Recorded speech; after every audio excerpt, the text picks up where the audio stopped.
I was just watching a video with Mr. Wonderful, Kevin O'Leary, talking about how he owns this watch and why he bought it and what a great investment it's been and how fascinating it is when people see it.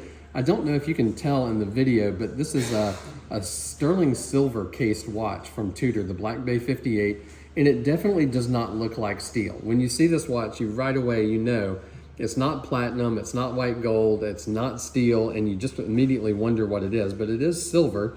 And because it will react with the different body chemicals, it will patina to a different finish for everyone.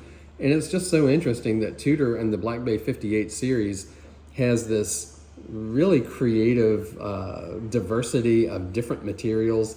We talked about the bronze watch earlier today. This one is sterling silver, and it's such an interesting matte dial. It really is kind of a throwback. It reminds me of something you could have seen produced 50 years ago, and yet it's a modern watch.